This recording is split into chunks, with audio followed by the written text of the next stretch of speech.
Salam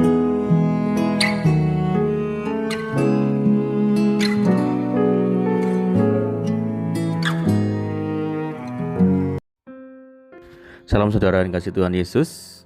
Selamat pagi dan salam sejahtera bagi saudara semuanya. Saya menyapa bagi saudara yang ada di Indonesia dari Sabang sampai Merauke, baik yang di kota maupun yang ada di desa, dan saudara yang ada di Malaysia. Senang sekali kembali menjumpa saudara pada saat pagi hari ini. Kiranya damai sejahtera dan sukacita daripada Roh Kudus senantiasa melimpah di dalam hati dan kehidupan saudara semua. Dan kiranya saudara semua dalam keadaan baik dan sehat selalu, puji Tuhan. Selamat datang kembali di Pokok Anggur bersama saya Yosia Krispianto.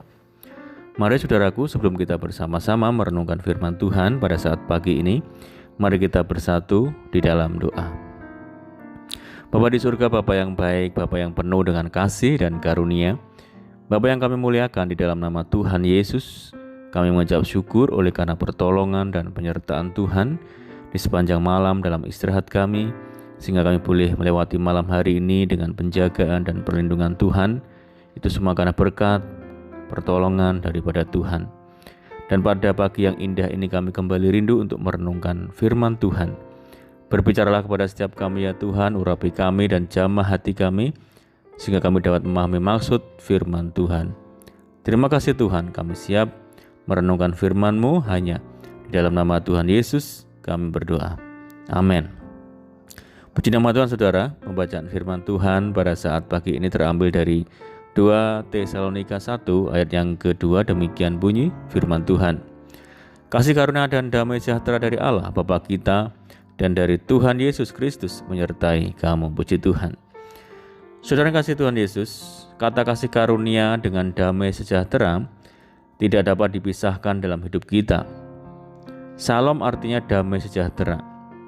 Kata ini memiliki kekuatan yang tidak sederhana. Kasih karunia Tuhan yang membuat kita bisa melayani Tuhan. Saudara, kata ginsoko dalam bahasanya Yunani adalah mengenal Tuhan dalam pengalaman dengan Tuhan. Mengapa anugerah Tuhan terhambat? Karena kita tidak mengalami damai sejahtera dalam hidup kita. Gereja Tuhan harus bertumbuh dengan damai sejahtera sehingga menjadi gereja yang kuat. Firman Tuhan sudah menubuatkan bahwa akan terjadi goncangan demi goncangan, dan kita semua tidak dapat mengatasi dan mencegah semuanya.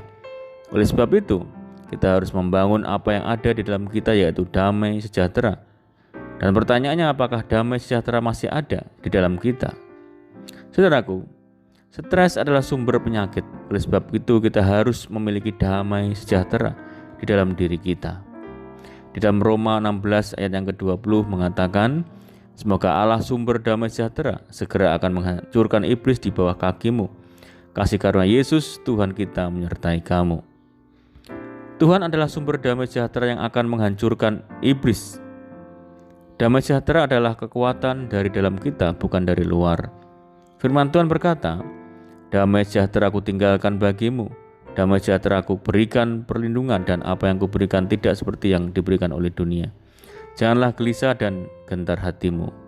Saudaraku, ayat ini diucapkan oleh Tuhan Yesus sehari sebelum ia meninggal. Tuhan Yesus tahu kapan ia harus mengalami pengalaman dan mengetahui kapan ia mati dan pada saat penderitaan akan datang. Ia mengucapkan kata-kata ini, yaitu damai sejahtera. Damai sejahtera memiliki kekuatan yang luar biasa. Karena damai sejahtera tetap tenang di tengah-tengah badai. Tuhan Yesus pernah mengajak murid-murid ke Galilea. Pada hari itu, waktu hari sudah petang, Yesus berkata kepada mereka, marilah kita bertolak ke seberang. Markus 4 ayat yang ke-35. Murid-murid adalah seorang nelayan yang berpengalaman, tetapi ketika badai datang mereka ketakutan. Tetapi Tuhan Yesus tetap tenang di tengah-tengah badai, dan itulah damai sejahtera. Saudaraku, bagaimana kita tetap memiliki damai sejahtera di tengah dunia ini? Yang pertama, bahwa kita harus hidup di dalam kasih. Kita telah mengenal dan telah percaya akan kasih Allah kepada kita. Allah adalah kasih, dan barang siapa tetap berada di dalam kasih, tetap berada di dalam Allah dan Allah di dalam Dia. Lawan dari kasih adalah khawatir dan ketakutan. Takut adalah situasi yang sangat berbahaya, apalagi hidupnya dipenuhi oleh ketakutan dan khawatir, saudara.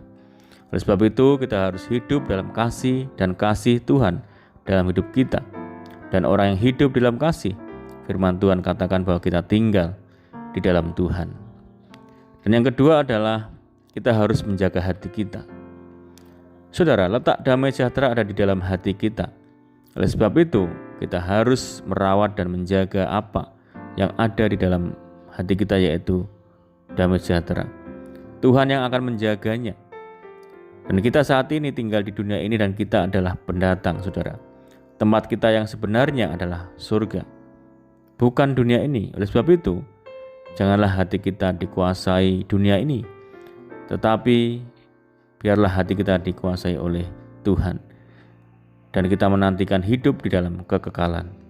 Saudaraku, mari kita memiliki damai sejahtera, karena ia dapat memberikan kekuatan kepada kita walaupun kita di tengah badai. Oleh karena itu, mari kita hidup dalam kasih dan jaga hati kita agar damai sejahtera selalu memerintah di dalam kehidupan kita. Amin, puji Tuhan. Mari kita berdoa. Bapa di surga, Bapa, di dalam nama Tuhan Yesus, kami bersyukur buat firman Tuhan pada saat pagi ini yang mengajarkan kepada kami untuk kami dapat memiliki damai sejahtera yang daripada Tuhan. Damai sejahtera yang melampaui segala akal. Bila damai sejahtera boleh memerintah di dalam hati kami, ya Tuhan, sehingga hidup kami dipenuhi dengan sukacita dan tidak ada kekhawatiran dan ketakutan dalam kehidupan kami. Ajar kami senantiasa untuk senantiasa beriman kepada Tuhan, mengandalkan Tuhan, menaruh harap hanya kepada Tuhan saja, dan mengandalkan Tuhan, karena kami percaya bahwa dalam Engkau ada damai sejahtera, sebab Engkau lah sumber damai sejahtera bagi kami. Menterangkan firman-Mu dalam setiap hati kami saat pagi ini, ya Tuhan. Terima kasih. Dan saat pagi ini kami menyerahkan segenap hidup kami hari ini ke dalam tangan Tuhan. Tuntun kami dan bimbing kami, ya Roh Kudus, sehingga kami mampu berjalan di dalam jalan-jalan Tuhan. Sertai kami dimanapun kami berada. Berkati rumah tangga kami, keluarga kami, pekerjaan kami, anak kami, cucu kami, usaha kami, pendidikan kami. Pimpin kami, ya Tuhan, sehingga kami terhindar dari segala malapetaka. Biarlah kehendak Tuhan yang jadi atas hidup kami. Berikan kami hati yang tenang, damai, dan dipenuhi dengan damai sejahtera. Dan kami serahkan hidup kami hari ini ke dalam tangan Tuhan. Tuhan yang turut bekerja bagi setiap kami. Kami berdoa bagi setiap saudara kami yang terbaring sakit, Tuhan sembuhkan di dalam nama Tuhan Yesus Kristus. Yang menderita, Tuhan berikan kekuatan. Yang berputus asa, Tuhan berikan jalan keluar. Berdoa bagi kesejahteraan desa kami, kota kami, daerah kami, dan negeri kami Indonesia. Tuhan memberkati, Tuhan yang memulihkan. Terima kasih Tuhan, ini doa kami hanya di dalam nama Tuhan Yesus Kristus kami berdoa. Amin. Puji Tuhan, saudara, kita sudah mendengarkan firman Tuhan saat pagi ini, dan saya percaya saudara semua diberkati. Mari kita tetap bersuka cita di dalam Tuhan, senantiasa mengandalkan Tuhan dalam segala perkara. Sampai jumpa di renungan berikutnya. Saya ucapkan selamat pagi, selamat beraktivitas.